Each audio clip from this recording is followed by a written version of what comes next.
आज पूरे विश्व की जिस बात पर जिस जगह नजरें हैं वो है रूस और यूक्रेन, क्योंकि रूस ने यूक्रेन पर चढ़ाई कर दी है। यूक्रेन पर रूस की तीनों सेनाओं का हमला, जल, थल और नभ से रूस ने हमला किया है। रूसी सेना के टैंक यूक्रेन के शहरों में घुस गए हैं। ब्लैक सी से रूसी नेवी का ऑपरेशन शुरू हुआ है, तो मिसाइल और ड्रोन से भी रूस हमला कर रहा है। और लगातार जो भी अपडेट आ रहे हैं हम आपको बता रहे हैं, ये तस्वीरें भी दिखा रहे हैं, क्योंकि यूक्रेन पर जब हमला हुआ तो मिसाइल से भी अटैक किया गया, वहीं नेवी का ऑपरेशन भी शुरू हुआ है। ब्लैक सी से रूसी नेवी का ऑपरेशन शुरू हुआ है, तो ये लगातार कार्रवाई की जा रही है। सैन्य ऑपरेशन इसे नाम दिया गया है और इसके लिए जो रणनीति है वो पहले से बनना ही शुरू हो गई थी। और अभी की बात ना करें, पहले से ही जब नाटो में शामिल होने की कोशिश यूक्रेन कर रहा था, हालांकि 2008 में भी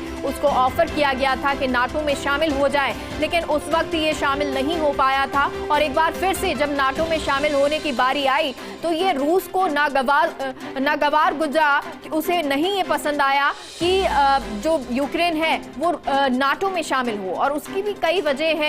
और रूस नहीं चाहता है कि अगर यूक्रेन नाटो में शामिल होता है तो यूरोपीय संघ जो है, नाटो देश जो हैं वो उसके बॉर्डर के करीब आ जाएंगे। यानी कि जब नाटो देश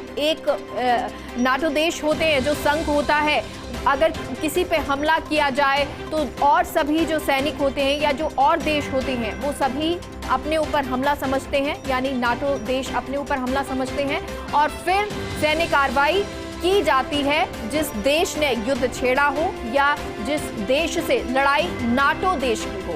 फिलहाल अगर बात करें तो 30 देश नाटो में शामिल हैं। अब क्योंकि अभी तक यूक्रेन नाटो में शामिल नहीं हुआ है, नाटो में शामिल होना चाहता था, लेकिन उससे पहले ही ये रणनीति रूस की तरफ से बनाई गई। और रूस ने इस तरह की रणनीति बनाई कि जो यूक्रेन है वो शामिल ना हो और उस पर पहले ही सैन्य कार्रवाई कर दी। और क्योंकि अब रूस और यूक्रेन का ये युद्ध जो है उसका संकट शेयर बाजार पर भी असर नजर आ रहा है। शेयर बाजार में आज बड़ी गिरावट दर्ज की गई है। शेयर बाजार में 2.55% तक की ये गिरावट, 1400 अंक से अधिक गिरावट पर खुला है सेंसेक्स। और क्योंकि देखिए, जैसे ही पुतिन ने इसका ऐलान किया, घोषणा की कि अब हम सैन्य कार्रवाई कर रहे हैं, स्पेशल ऑपरेशन कर रहे हैं, वैसे ही बाजार पर असर दिखना शुरू हो गया है। चाहे वो शेयर बाजार हो, क्रूड ऑयल हो, जिसके दाम अब लगातार बढ़ेंगे और तेजी से बढ़ना शुरू हो जाएंगे। तो ये यूक्रेन और रूस के तनाव पर लगातार बड़ी खबर आपको बता रही हैं। रूस और यूक्रेन, जिसका अब युद्ध कह सकते हैं, हालांकि रूस ने इसे सैन्य कार्रवाई नाम दिया है, स्पेशल ऑपरेशन नाम दिया है। तीनों सेनाओं ने हमला किया है यूक्रेन पर, एक साथ जल, थल और नभ सेना ने हमला किया है।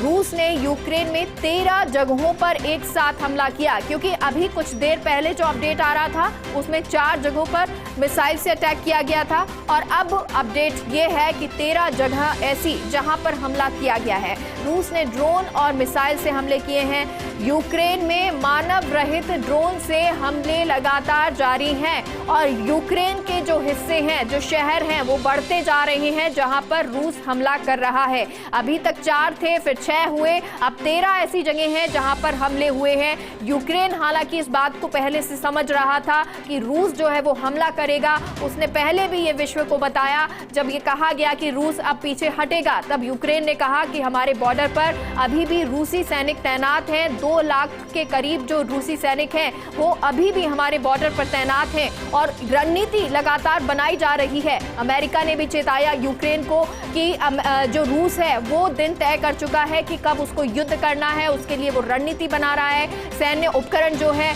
वो साथ में लाए जा रहे हैं, मिसाइल जो है वो इकट्ठी की जा रही हैं, और इसलिए अब जो रणनीति के तहत रूस ने ये हमला किया है, सैन्य ऑपरेशन चलाया है, सैन्य कार्रवाई की है, उसमें जल, थल और नभ तीनों सेनाएं शामिल हैं, और हर जगह से ये हमले किए जा रहे हैं। तो आपको हम लगातार अपडेट भी बता रहे हैं और साथ ही साथ ये भी बता रहे हैं कि जब रूस ने हमला किया, औपचारिक घोषणा जब की गई पुतिन की तरफ से, तो अमेरिका का भी बयान आया। अमेरिकी राष्ट्रपति जो बाइडेन ने बयान दिया, पुतिन ने एक पूर्व नियोजित युद्ध चुना है, ये बाइडेन का कहना। जीवन और मानवता का एक बड़ा नुकसान होगा, लाखों की जिंदगी खतरे में पड़ जाएगी, दुनिया रूस की जवाबदेही ठहराएगी। यानी कि जवाब रूस से माना जाएगा, उससे मांगा जाएगा। साथ ही साथ कितने ही लाख जो लोग हैं उनकी जिंदगियां खतरे में होंगी। हालांकि अब सवाल ये उठता है कि जब अमेरिका लगातार बयानबाजी कर रहा है, बाइडेन जो लगातार कह रहे हैं कि हम यूक्रेन के साथ हैं, नाटो देश दो हैं, हालांकि नाटो में संघ में शामिल अभी यूक्रेन नहीं है, लेकिन नाटो देश जो है लगातार सपोर्ट कर रहे हैं। और रूस का भी ये कहना था कि जो नाटो देश हैं वो हथियार यूक्रेन तक पहुंचा रहे हैं, युद्ध के लिए उसकी सहायता की जा रही है। अब ऐसे में अमेरिका क्या करता है, अमेरिका का स्टैंड क्या होता है, क्योंकि अब सीधे तौर पर रूस सामने आ गया है। अब कोई कूटनीतिक तौर पर बातचीत नहीं हो रही है, अब एक रणनीति के तहत सैन्य कार्रवाई की जा रही है रूस की तरफ से। तो ऐसे में अमेरिका का क्या टेक होगा, कहां स्टैंड करता है, क्या भूमिका रहती है, नाटो संघ जो है उसकी क्या भूमिका रहती है, वो किस तरह से आगे बढ़ता है, क्योंकि नाटो देश जो है लगातार यूक्रेन के पक्ष में है, यूक्रेन को सपोर्ट कर रहे हैं। और आपात बैठक हो या फिर लगातार बैठकों का दौर हो, वो लगातार चल रहा है। तो ऐसे में अमेरिका, नाटो देश क्या आगे भूमिका रखते हैं अपनी, ये देखना होगा। लेकिन रूसी हमले के बाद यूक्रेन का पहला बयान आया है, और ये बयान भी आपको बता रहे हैं, पुतिन ने यूक्रेन पर हमला किया है, हम लड़ेंगे और जीतेंगे, दुनिया पुतिन को रोके। तो दुनिया से अपील भी की है, मदद एक तरह से मांगी है कि दुनिया पुतिन को रोके, लेकिन साथ ही साथ ये कहा है कि पुतिन ने यूक्रेन पर हमला किया है, हम लड़ेंगे और जीतेंगे। रूसी राष्ट्रपति की नाटो देश जो हैं उनको धमकी है, यूक्रेन का साथ दिया तो नतीजे भुगतने होंगे। पुतिन ने यूक्रेन के राष्ट्रपति का फोन नहीं उठाया। तो ये भी आपको बता दें, लगातार ये अपडेट, क्योंकि जो यूक्रेन के राष्ट्रपति हैं उन्होंने पुतिन को फोन किया, शायद संधि करने की कोशिश या बातचीत करने की कोशिश, लेकिन पुतिन ने फोन नहीं उठाया, यूक्रेन के राष्ट्रपति का फोन नहीं उठाया। और साथ ही साथ कहा कि जो नाटो संघ है उसके लिए, अमेरिका के लिए संदेश दिया, एक संकेत कि अगर यूक्रेन का साथ दिया तो आपको भी नतीजे भुगतने होंगे, और वो नतीजे ऐसे जो इतिहास में कभी नहीं हुए होंगे।